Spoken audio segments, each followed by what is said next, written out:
Je vais vous présenter tout d'abord mon panel, qui est présentement 3 avocats. Fait qu'on est vraiment gâtés. À ma droite, M.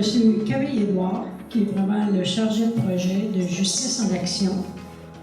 Madame Carmel Marcheseau, qui est une guerrière, je dirais, parce que Mme Marcheseau, depuis de nombreuses années, je pense une trentaine d'années, qui défend... Non, mais 25-30 d'abord, ça veut dire de rajeunir. Mme Marcheseau s'occupe de la défense des droits, mais aussi contre la maltraitance. Et un tout nouveau pour vous, M. Poissonnière. Merci d'être présent. On va laisser la parole à M. Camille Édouard pour commencer. Merci. Merci, Président Plouf. Eh bien, bonjour tout le monde. Et c'est l'occasion pour nous ce matin de vous parler du projet Justice en Action que je compare comme à une table de défense de droits des retraités, des aînés. Et comme on en a l'habitude, il y a des tables de 6 pieds, même de plusieurs autres pieds. Mais classique, la table de 4 pieds comprend 4 volets pour nous. Le premier, c'est informer et diffuser. Et pour cela, il y a une série capsule Aînés avertis. Donc, le deuxième pied de la table de défense, ou le deuxième volet de Justice en Action, c'est échanger et partager.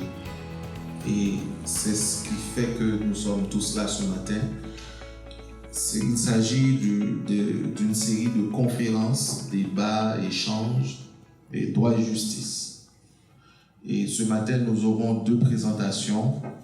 L'une sur la maltraitance au sein de la famille et l'autre c'est les relations souvent des fois difficiles entre propriétaires et locataires et ainsi de suite qui seront tour à tour présentées d'abord par Maître Carmel Marcheseau et Maître Vincent Laboissonnière. Nous avons aussi 2 autres pieds de notre table de défense et que je vous assure qui ne sont pas moins importants, au contraire. Et ça implique des cas particuliers que chacun d'entre nous ici peut se retrouver à faire face à une situation d'injustice ou de poursuite criminelle. Donc le troisième volet, c'est consulter en toute confidentialité un avocat à l'écoute. À ce moment-là, s'il y a une décision à prendre, s'il faut faire face à des poursuites, s'il faut aussi rétablir ses droits, et si on est dans une confusion, on veut avoir un avis éclairé, un avis juridique, à partir de ce moment-là, et toujours dans le cadre du projet, vous pouvez nous solliciter à la QDR, et ainsi on remplit les formalités et on met à votre disposition un avocat du barreau qui vous écoute et qui vous donnera certainement un avis éclairé pour que vous puissiez prendre en toute liberté la décision que votre cas requiert. Et puis le dernier point, c'est accompagner par devant la justice. Ça peut être la justice alternative dans le cadre des résolutions pacifiques de différends. Ça peut être la justice comme on le connaît tous, juge, plaidoirie et autres. À ce moment-là, si vous devez faire face à des poursuites ou si vous devez aussi poursuivre parce que vous avez subi une injustice, la QDR, dans le cadre de ce projet, peut vous accompagner, c'est-à-dire mettre un avocat à votre disposition pour vous accompagner au niveau de la procédure et autres. Donc, évidemment, nous avons de grandes ambitions, mais pas toujours de grands moyens, mais je pense que c'est un début très intéressant parce qu'il y a des besoins et c'est avec un honneur et maintes fois renouvelé, un grand plaisir que je vous invite à applaudir Maître Carmel Marcheseau Maintenant, vous pouvez applaudir Maître Carmel Marcheseau, je vous dis, qui va nous présenter la première conférence de ce matin. C'est la prudence de l'aîné face à la maltraitance au sein de la famille. Merci, M. Camille. Bonjour tout le monde.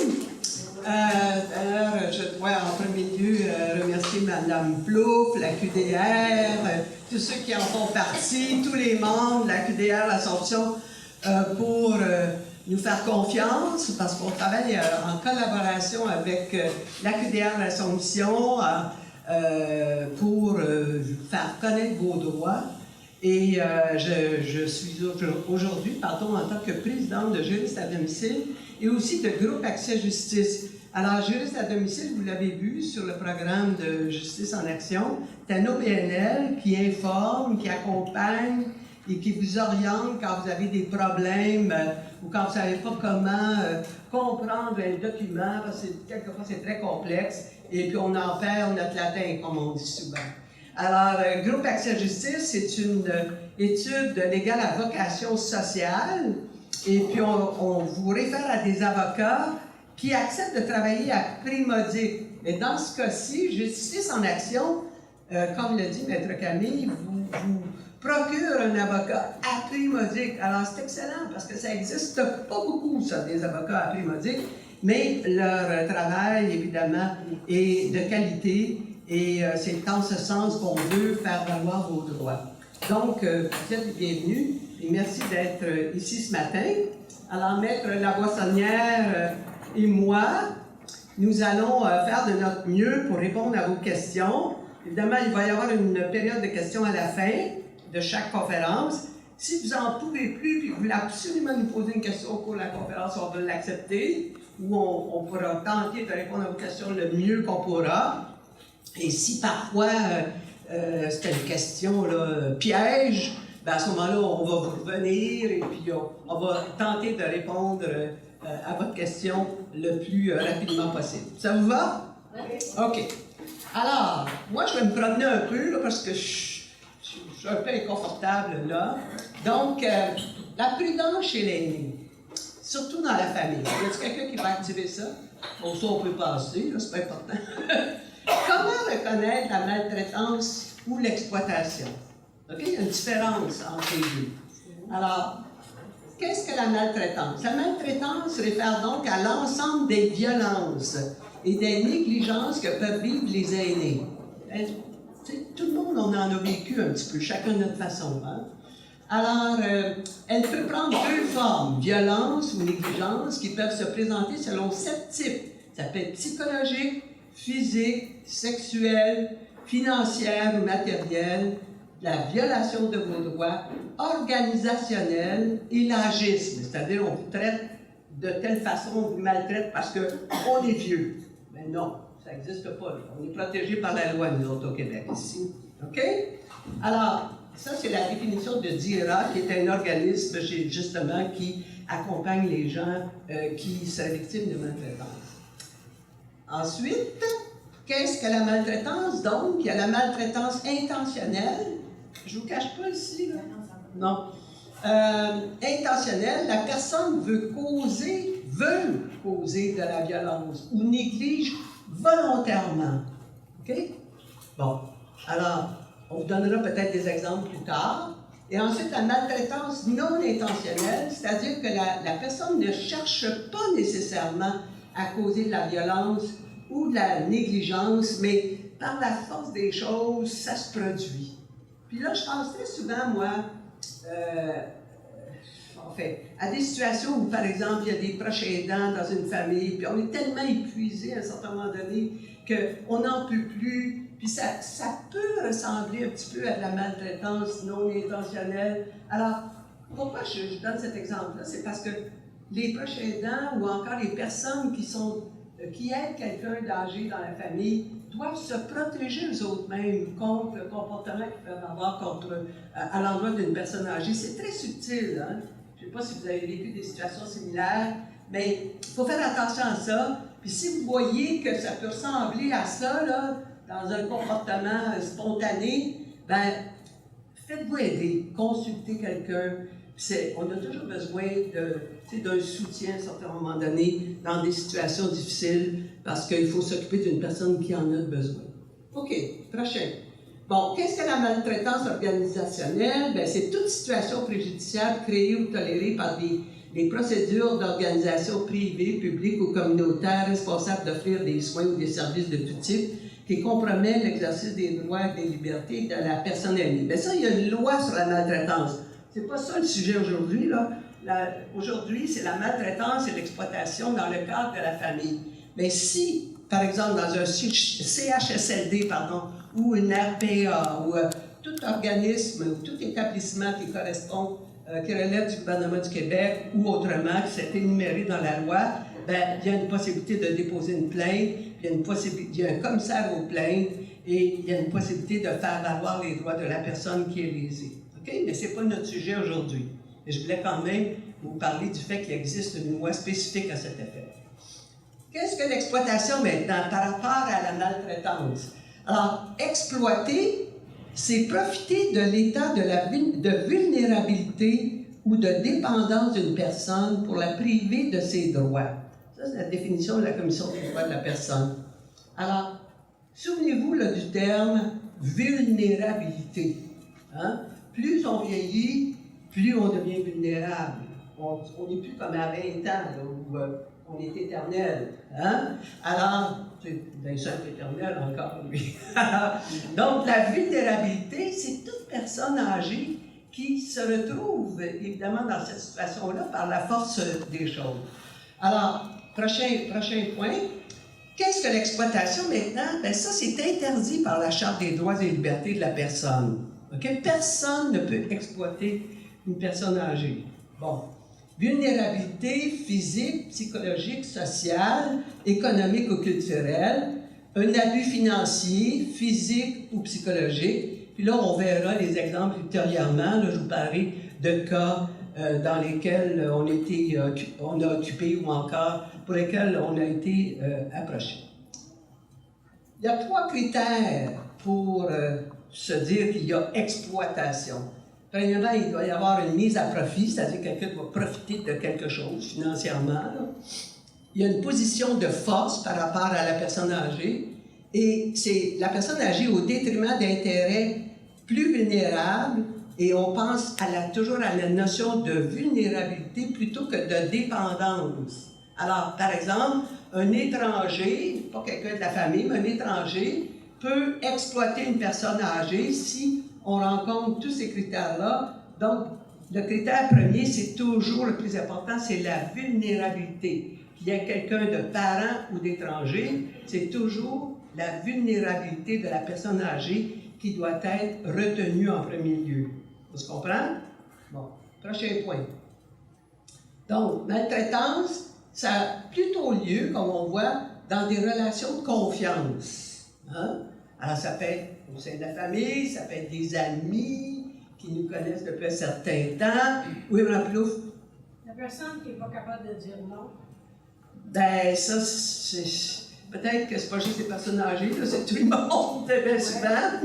Mais oui, c'est ça, ça peut être par silence, par comportement. On sait que la personne n'est pas capable de dire non. Maintenant, par abus financier. Oui. Elle demande de l'argent, par contre, elle est obligée. Elle pense que... Elle est obligée. Oui, exactement. Elle pense qu'elle est obligée, non seulement ça, c'est parce qu'elle se dit, si je ne donne pas l'argent, je ne le verrai plus. Il va dire, maman, ou... on vise personne ici, là. On parle entre nous autres. OK? Alors, elle va dire, maman, d'abord, je viens plus, j'ai plus de chercher, etc. T'sais. Alors, je vais vous donner un exemple tout de suite. C'est qu'une personne âgée avait quand même un petit peu d'argent, qu'elle avait mis de côté. Alors, sa fille se marie à un certain moment donné, et puis là, évidemment, le gendre lui dit, ben là, j'ai besoin d'un gros RAM, là, puis on va t'amener, si tu le payes, on va t'amener, on va te sortir tous les dimanches, et puis tu ne resteras plus tout seul dans ta maison, on va te sortir, et puis tu vas aimer ça, mais on n'a pas d'argent, donc si tu payes le RAM, le camion, ben, tu vas aimer ça, on va te sortir. Ils l'ont sorti une fois. Hein? Alors, ils l'ont sorti une fois, puis là, ben, c'était bien difficile de récupérer le RAM. De toute façon, à cause du poids, ben, là, je parle du RAM, vous connaissez ça, là, les gros RAM. Alors, c'est bien difficile de récupérer le camion, parce que de toute façon, le camion n'est pas à son nom. Elle avait confiance, hein, c'est une relation de confiance. OK? Alors, c'est difficile quelquefois de faire la distinction entre maltraitance et exploitation, parce que des fois, c'est comme un peu des deux à la fois. Mais on peut se faire exploiter par quelqu'un de tout à fait étranger aussi. OK? Bon. Alors, exploitation, les notions sont plus restreintes que quand on réfère, par exemple, aux 3 critères que je vous ai mentionnés avant, là. La mise à profit, une position de force au détriment d'intérêts plus vulnérables, plutôt que de dépendance. Ça c'est l'exploitation. Puis en plus, il peut y avoir de la maltraitance. Alors, c'est comme un peu interrelié souvent, mais c'est pas nécessairement interrelié. OK? Bon, prochain critère. Quelles sont les solutions et recours possibles? OK, Vincent, on va avancer. Alors, en premier lieu, là, on ne voit pas très bien. Vous pouvez toujours vous adresser à la Commission des droits de la personne. Hein? Ça existe, ça, puis ça ne coûte rien, là. Hein? Alors, vous pouvez déposer une plainte quand vous sentez que vous êtes exploité. La Commission des droits de la personne va se pencher sur l'exploitation. OK? Alors, la Commission des droits de la personne est là. Vous déposez une plainte, une dénonciation, puis là, ils vont regarder si effectivement votre plainte est bien fondée. Ils vont faire comme un genre d'enquête. Et puis là, ils vont vous demander votre version, demander la version à l'autre, etc. Ça, vous n'avez pas à payer pour ça. OK? Bon. Ensuite, vous avez l'appui des proches aidants. Alors, appui, hein, vous connaissez ça. Alors, ceux qui sont, par exemple, proches aidants, ou encore ceux qui se font aider par des proches aidants, ben, vous pouvez toujours référer à cette ressource-là. On peut vous les donner par la suite, là, si vous voyez mal. Et le Centre d'assistance et d'accompagnement aux plaintes, qui est la CAP, mais ça, c'est peut-être plus dans le cadre de la maltraitance institutionnelle ou maltraitance institutionnelle. Mais ce qu'il faut retenir de tout ça, c'est qu'il faut s'informer avant d'agir. Aussitôt qu'on se sent mal, puis on dit « pas normal ce qui se passe » ou « je me sens exploité », puis vous ne savez pas quoi faire, puis vous ne savez pas à qui en parler. Bien, ce n'est pas aux voisins nécessairement à qui il faut en parler. Il faut en parler à quelqu'un qui connaît ça. Vous comprenez? Qui vous accompagne là-dedans. Puis ils sont tenus à la confidentialité. Alors, ils ne vont pas répandre ça partout, là. Mais ce qui est pas, c'est que vous soyez informés. La QDR est là pour vous informer. Hein, Mme Plouffe? Alors, c'est pour ça que vous êtes membre de la QDR. C'est comme une grande famille. Puis, quand vous téléphonez ici, ben, vous dites, il y a telle situation qui se passe. Puis là, ben, le mécanisme se met en marche. Et puis, on est là pour faire valoir vos droits ou encore vous accompagner dans la situation pénible, peut-être, que vous vivez. N'est-ce pas? Alors, ensuite, il y a d'autres ressources. Ben, évidemment, la ligne aide à but aîné. Ça, c'est très populaire. C'est bien important, ça. C'est toujours confidentiel. Vous appelez là, vous exposez votre problème, et puis ils vous dirigent, ils vous accompagnent. C'est très bon, là. Comme la QDR aussi. Là. Ensuite, je l'ai mis d'ailleurs, hein, la QDR, organisation.org. Juriste à domicile, ben ça c'est nous, le BNL, on est le partenaire de Justice en Action. Alors, encore là, on peut vous informer, vous accompagner relativement à ce que vous vivez. Et Groupe Accès Justice, comme je l'ai dit, c'est une étude légale à vocation sociale. Ça, c'est pour vous rendre des services juridiques aprimodiques, mais encore une fois, qui sont assumés par la QDA dans le contexte du projet particulier qui est Justice en Action. Bon. Ensuite, il y a SOS Aînés Maltraitance. Ça, c'est un OBNL. C'est très, très bien cet organisme-là parce que l'intervenante va même jusqu'à frapper aux portes quand, par exemple, quelqu'un dit « Moi, je pense que la personne à côté, là, elle vit des situations difficiles. » ou pour toutes sortes de raisons, ben, c'est une personne qui a l'habileté d'intervenir, puis de frapper à la porte, puis demander, tu sais, comment ça va, est-ce qu'on peut faire quelque chose pour vous, vous comprenez? Sinon, les personnes qui actuellement sont maltraitées ou qui sont exploitées se referment sur elles-mêmes. Alors, il faut créer ce genre d'organisme-là qui va faire en sorte de dire, ça va faire, là, je suis une personne intègre, entière, et puis j'ai le droit de me faire respecter, puis je dois retrouver ma dignité. OK? Je comprends que c'est pas toujours facile, là, parce qu'on devient émotif dans plusieurs situations, mais il faut se faire respecter, sinon on va mourir à petit feu. On se comprend? Hein?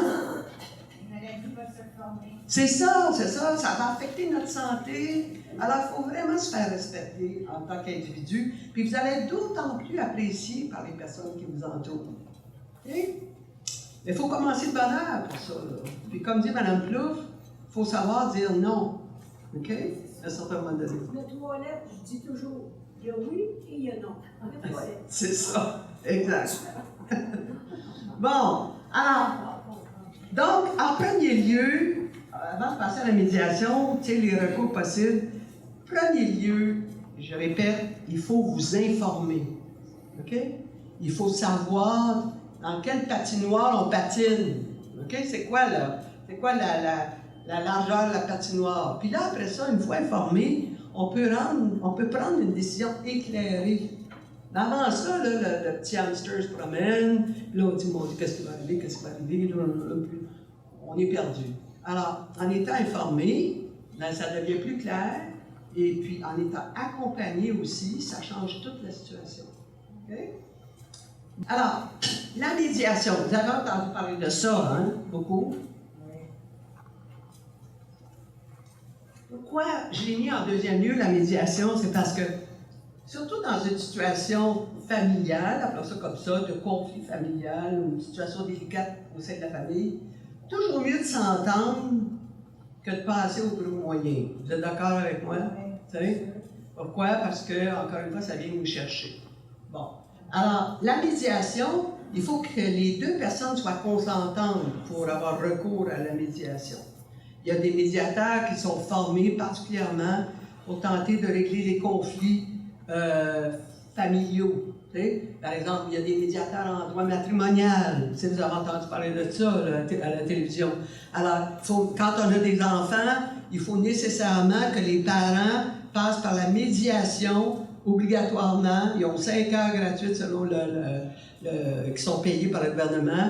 Mais il faut nécessairement que les parents passent par la médiation pour tenter d'en arriver à une entente. Pourquoi? Parce qu'il faut protéger l'intérêt de l'enfant. OK? Mais il y en a qui vont dire, OK, je suis allé une fois, j'ai essayé, non, ça ne marche pas. Alors, ben, il faut que les deux aient, par exemple, l'intérêt de procéder par médiation. T'sais?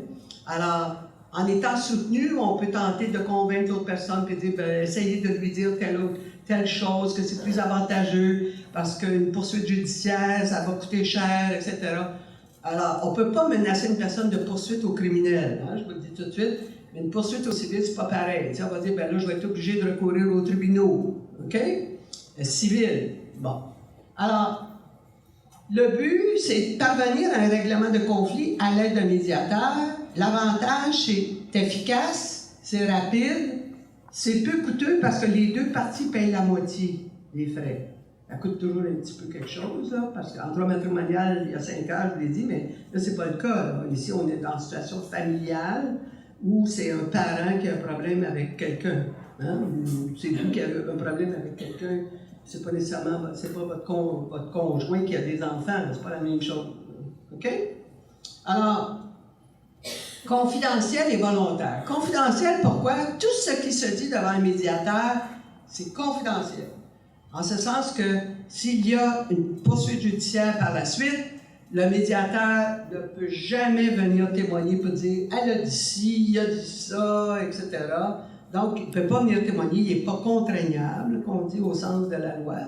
Et tout ce qui se dit par les parties aussi ne peut pas être rapporté en cours. Parce que la partie ne peut pas dire « Ah, ben il a dit ça dans le contexte de la médiation, donc il a accepté, il a reconnu qu'il était violent, etc. » Bon. Alors, non, on ne peut pas. C'est confidentiel. Okay? Alors, quand la médiation est terminée, ben là, tous les autres faits qui arrivent par la suite, d'accord. Peut-être l'exemple de violence est poiteux un peu, mais disons, il a dit ça qu'il me devait de l'argent, par exemple. Mais non, il faut recommencer tout le processus parce que la médiation, encore une fois, est prévue pour aider les parties à mettre sur la table tout ce qu'ils pensent. OK? Bon.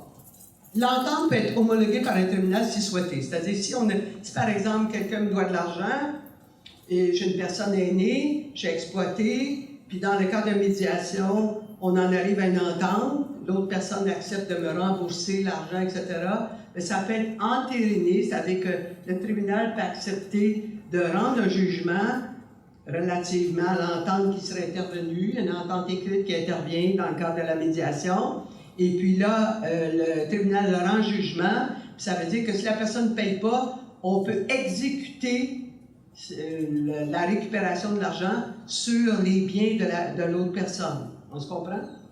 OK? Bon. Maintenant, les ressources. Où trouver un médiateur? Bon, on vous a donné quelques ressources ici, là, puis tout médiateur accrédité. Oui?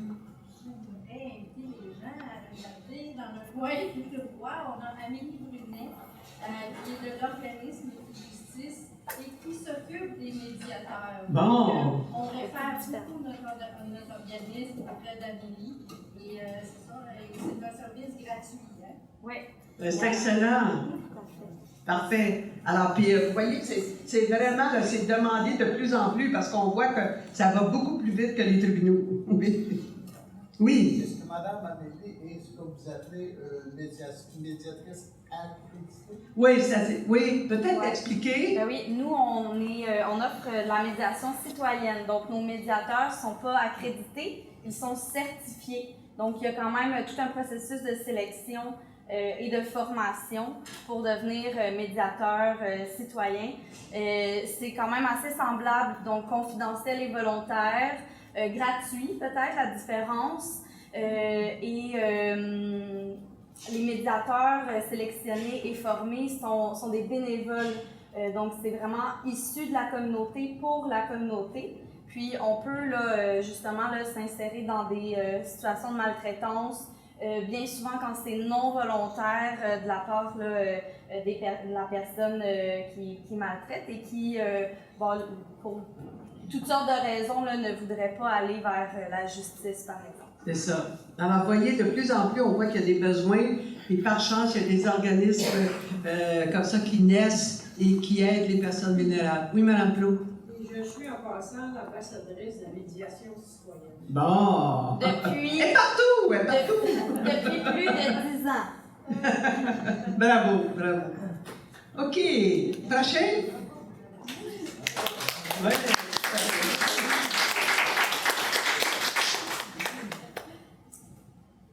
Ah, dénoncer à la Constitution des droits de la personne, bien ça, j'en ai parlé un petit peu tout à l'heure. Là. Alors, pourquoi? Parce qu'on est protégé par la charte, là, comme personne aînée. Alors, qui peut dénoncer? Une victime d'exploitation ou une personne de votre entourage qui voit que vous êtes exploité, il a le droit de dénoncer la situation. OK? Ensuite, pourquoi? À cause d'abus financiers, psychologiques ou physiques. Délai, on pense que c'est 3 ans après. Il y a un petit point d'interrogation, après avoir pris connaissance des faits. Là, il y a toujours une discussion à savoir quand est-ce que j'ai pris connaissance des faits, quand est-ce que la personne a pris connaissance des faits. Alors, comment le faire? On remplit un formulaire où on envoie un courriel, où on envoie ça par la poste. Et il faut fournir des informations comme les dates, les noms, les coordonnées, les démarches, etc. Et puis c'est gratuit, comme je disais. OK? Bon, alors la commission ne va pas recevoir de plainte en cas de maltraitance, violence physique ou discrimination, mais bien en cas d'exploitation. OK? Prochain point. Bon, là, on retombe dans un autre domaine. Il y a différents points qu'on a mis dans notre programme. Là, j'ai voulu parler de la procuration et du mandat de protection, parce que dans votre famille, vous avez certainement parlé de ça, dire, ah, tu sais, mandat de protection, toi, tu sais, maman, papa, peut-être vos enfants vous ont posé la question. Bon. On va faire une présentation éventuelle sur le mandat de protection et les procurations de façon beaucoup plus pointue. Est-ce que ça va pour le micro? Parce que je vais de côté quelquefois. Alors, beaucoup plus pointu, hein, pour savoir exactement qu'est-ce qui se passe quand vous avez un mandat de protection. Mais là, je vais vous en parler de façon générale. Tu sais, à un certain moment donné, tu dis, oh, moi, je suis tanné d'aller à la banque, là, puis m'occuper de mon compte en banque, puis le paiement de mes comptes. Fait que vous dites, oh, veux-tu t'occuper de ça, là? Vous dites à votre fille, votre fils, veux-tu t'occuper de ça? Je vais te donner une procuration, puis tu vas t'occuper de mes biens. OK? Bon. Là, il faut quand même être prudent. Hein? Alors, il faut vraiment avoir confiance en la personne, OK? Puis surveiller nos affaires. OK? Alors, puis là, la procuration, bien évidemment, on suggère qu'elle soit notariée. Vous allez voir le notaire. Ça peut se faire autrement, mais c'est mieux là, que ce soit notarié. Puis la procuration permet à la personne en qui vous avez entièrement confiance de s'occuper de vos biens, c'est-à-dire va faire les paiements des comptes, etc. Mais il faut toujours que vous surveillez vos affaires, parce que c'est tentant, là. Tu sais, quand on a accès au compte en banque de quelqu'un, hein, on peut pas la laisser libre, ou le laisser libre d'agir à sa façon. Il faut toujours regarder un peu ce qui se passe. Et on voit la procuration souvent dans le cadre d'un mandat de protection. Alors, vous allez voir le notaire, puis vous dites, moi, je veux le notaire ou un professionnel, puis vous dites, je veux avoir un mandat de protection, et puis en cas où je deviendrais incapable. Bon, vous devez faire ça quand vous êtes capable, pas quand vous êtes incapable, parce qu'il faut vraiment que vous ayez toute votre tête pour faire un mandat de protection. Donc, moi, je l'ai fait quand j'avais toute ma tête. Alors, j'ai pris ma précaution, mais on ne sait pas ce qui va nous arriver. OK? Alors, toute personne devrait avoir un mandat de protection. Disons que t'as un accident d'automobile, bien, c'est pas l'âge qui va faire que tu devrais avoir un mandat de protection plus que d'autres choses. C'est les situations qui peuvent se produire. Donc, le mandat de protection est là, puis prévoit que jusqu'à temps qu'il soit homologué, ça c'est un mot qui fait peur, mais c'est pas si compliqué que ça, c'est que c'est la Cour qui homologue le mandat de protection quand la personne est devenue inapte ou incapable.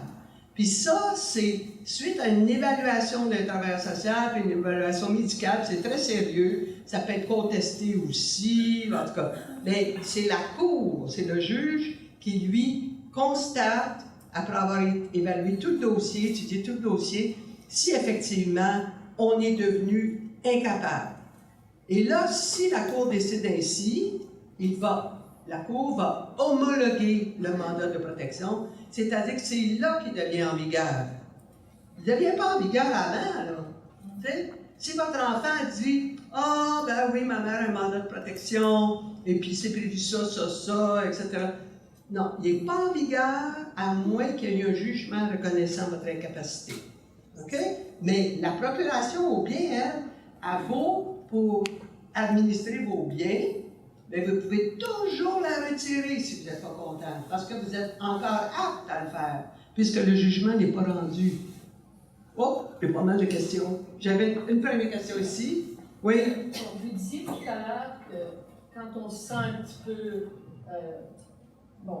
incapable de faire nos choses, de demander. Moi, j'ai 2 enfants, alors je pourrais demander à un des 2 de s'occuper de mes choses. Mais il faudrait que j'aille à la banque avant pour faire une procuration. Oui. On n'a pas besoin d'homologuer. Non. Homologuer, c'est juste dans le cas d'incapacité. Si on est à l'hôpital, puis on ne peut plus rien faire. C'est seulement si le juge a reconnu que vous êtes incapable. Ça prend du temps. C'est pas votre enfant qui va dire que vous êtes incapable, c'est le juge. Oui, mais ça prend du temps, ça. Ça va assez vite si on suit nos affaires. Mais il faut que ce soit ça, comprenez-vous, madame? Parce que sinon, la famille va dire « Oh, elle n'est plus capable, on s'arrange. » C'est pas ça, là. Il faut protéger vos droits. OK? Je sais pas, oui, mais je pense que c'était là, après, je vais venir après. Oui. Avec une procuration, je sais qu'il y a des procurations qu'on peut mettre des limites, là. Oui. Une procuration claire, est-ce qu'ils pourraient vendre notre maison? C'est-à-dire, non, parce que ce serait dangereux. Ils pourraient faire ça si le mandat était homologué.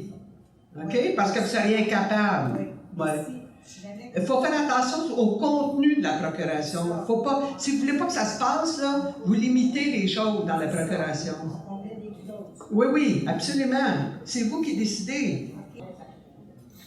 17%, il y a des appuis financiers proviennent des procureurs. Les procureurs, ce pas les avocats ici, c'est celui qui décide la procuration. OK? Alors, en date du 8 avril 2019, 17% des procureurs ont abusé de la personne. Pour vous dire que ça existe, tu sais?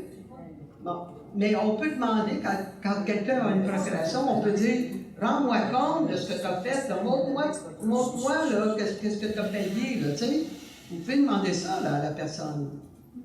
Tu sais, il ne faut pas la laisser libre dans le champ, là. D'accord? Pour préciser, c'est pas 17% des procureurs, mais 17% des abus financiers. Oui, d'accord. Oui. Tu as bien raison. Comment retirer une procuration et un mandat? Bien là, je vous l'ai dit, il faut recourir à la révocation du mandataire par requête au tribunal, mais ça, c'est quand c'est homologué, OK? Ou encore, j'ai un cas de jurisprudence, là, je dépasse peut-être mon temps, là. Non, tout va bien. Il y a un cas de jurisprudence dans le cadre, dans le processus de l'homologation du mandat. Vous vous souvenez, j'avais parlé de ça.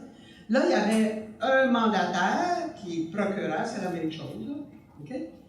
Lui, il faisait des petites de fling-flang. Vous savez ce que je veux dire? Il dépensait des affaires. C'était pas pour la personne âgée, c'était plutôt pour lui, etc.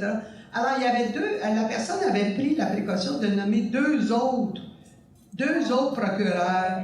Fait qu'eux autres, ils se sont réveillés et ont dit, lui, là, il faut pas qu'il agisse comme mandataire une fois que le mandat sera homologué. Alors, ils ont contesté le fait qu'il soit mandataire, puis le juge l'a mis de côté, parce qu'ils ont démontré qu'il faisait du fling-flang. On se comprend par le fling-flang? Bon. Alors, vous voyez, donc vous pouvez nommer deux mandataires qui travaillent ensemble, s'il y en a qui peuvent, tu sais, comme vous voulez, là. Vous allez demander au notaire, vous allez dire, moi j'aimerais mieux que ce soit peut-être ma soeur avec mon fils, tu sais, c'est votre choix, vous comprenez, c'est vous qui avez confiance le plus, vous sentez le plus à l'aise avec la personne que vous pensez. Bon, on tombe dans un autre sujet qui nous blesse beaucoup, OK? Alors, le droit d'accès aux petits-enfants. Hein? Là, ça nous touche-tu, cette affaire-là? Alors, regardez, les parents ne peuvent empêcher les grands-parents d'avoir des relations avec leurs petits-enfants, sauf pour motif grave. Motif grave, je ne sais pas, pédophilie, je ne sais pas quoi. Il faut vraiment démontrer des motifs graves. Et ce qui compte, c'est l'intérêt supérieur de l'enfant. Toujours, c'est ça le critère. C'est l'intérêt de l'enfant. Et dans ce contexte-là, il y a une présomption qui existe. Présomption, c'est-à-dire qu'on présume que ce qui importe, c'est le maintien des rapports entre les petits-enfants et les grands-parents. On appelle ça une présomption en droit. Et c'est-à-dire que tu es présumé avoir droit à une relation avec tes petits-enfants. Et c'est aux parents, c'est-à-dire à votre fils ou à votre fille, à démontrer que vous ne devriez pas avoir accès pour des motifs graves. On se comprend? Alors, donc, c'est les parents qui doivent, on dit en droit, repousser la présomption. C'est-à-dire, puis là, le juge, il regarde ça, et puis là, il décide qu'effectivement, vous avez des droits d'accès à vos petits-enfants. Bon, quand on est rendu devant le juge, parce qu'on est rendu à la dernière, tu sais, par rapport à nos petits-enfants, parce qu'encore là, il y a du chantage. Hein? Les enfants disent, d'abord, si tu ne me donnes pas ça, tu ne verras plus les petits-enfants. Ça, là, je l'ai entendu tellement souvent. OK? C'est odieux, mais ça existe. OK? Alors là, on est obligé, si la personne veut vraiment avoir ses petits-enfants, tu comprends que c'est dur, mais tu sais, des fois, tu les adores tellement que tu es prête à tout. Alors, tu t'en vas devant la cour. Il y a une ouverture, il y a un recours. Possible. OK? Ça fait une bataille, mais ça peut très bien se régler. Puis encore là, vous pouvez aller, si les parties consentent, vous pouvez passer par la médiation. OK? Puis là, ben, ça va se régler plus vite qu'un débat judiciaire. Bon. Alors, le recours, c'est une demande devant le tribunal. Mais ça existe tellement, là, puis comme vous avez dit, madame, ça affecte notre santé là, quand on est privé moi, j'en ai eu des cas comme ça, là, c'est triste. Oui? Mais, non? On se grattait la tête, ça? Oui.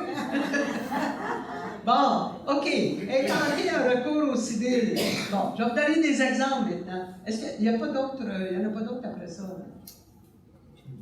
Ah oui, OK. Je vais vous parler du criminel avant de parler de ça, là. Intenter un recours au civil. S'il y a de la violence, de la maltraitance, bien là, c'est pas négociable. Là. Si ça ne se règle pas, c'est la police. Vous appelez la police. Il peut y avoir une plainte au criminel pour voie de fait ou quoi que ce soit. C'est la police, puis la police est de plus en plus équipée pour protéger les personnes contre la violence. N'est-ce pas, Mme Clou? Vous travaillez de concert avec eux autres, etc. Les menaces aussi. Tu sais, regardez là, ce qui est arrivé dernièrement là, aux États-Unis. Il faut se protéger. Hein? Bon. Alors, donc, quand vous êtes menacé, quand votre sécurité est menacée, c'est la police. OK? Bon. Un recours au civil. Je vais vous donner des exemples. On va terminer là-dessus, là, mais ça va vous activer un petit peu par rapport à l'application de ces principes-là. Vous me direz, c'est 5 minutes. OK. Bon, j'ai une situation, je peux en parler aujourd'hui, je ne donnerai pas de nom par ailleurs, parce que la personne est décédée, mais par respect, je ne donnerai pas de nom. C'est une personne qui est seule, âgée, veuve, et la voisine commence à dire bon, je vais aller faire vos achats parce qu'il y a de la misère à marcher, etc. Si vous voulez, je vais vous rapporter des choses, je m'en vais faire mes achats, je vais vous rapporter, bon, ça va bien, un lien de confiance s'installe, etc. Après ça, voulez-vous que je vous présente mes petits-enfants, ça va vous faire du bien, etc. Ils sont tellement gentils, oui, ça fait de la vie dans sa vie, etc. Alors, là, après ça, voulez-vous que je vous présente mon fils qui est directeur à la banque telle, et puis il pourrait s'occuper de vos choses, puis vous n'avez pas à vous préoccuper de quoi que ce soit, là, j'en ai un petit peu, là. Mais c'est ça là, que c'est passé. Là. Alors, il est allé dans le temps, OK? Et puis il est directeur dans une banque que je n'aimerais pas non plus. Alors, oui, etc. Donc, la relation de confiance s'installe, OK? Et puis, il lui donne une procuration pour s'occuper de ses biens. OK? Et puis, non seulement ça, il met sur son testament, parce qu'il est tout seul dans la vie. OK? Il est tout seul dans la vie, puis tu fais, je les aime tellement. Tu comprends? Bon, c'est vrai qu'ils aimaient, mais pour vous dire qu'il faut faire attention. Alors, le directeur de la banque adjoint, ou je ne sais pas directeur, ben, il est parti avec 300 000 piastres. OK? Comment il s'en est aperçu? La personne âgée était apte, encore. Même si était âgé, il était apte. Le directeur, il a commis vraiment une erreur majeure qui a sauvé notre client. Il a oublié de payer. Alors, il a oublié de payer la prestation mensuelle. Alors là, la travailleuse sociale a dit, je ne comprends pas ça, vous n'avez pas payé votre prestation, etc., votre loyer. Alors, je dis, comment ça? Puis il était fier. Là, il téléphone au procureur, commence à vérifier des comptes en banque, il n'y avait plus d'argent. On a essayé de tout faire, mais à un certain moment donné, le gars, il n'est pas fou, là, il envoie de l'argent partout, puis il en profite. Alors, c'est difficile de récupérer l'argent, mais pour vous dire qu'il faut être prudent.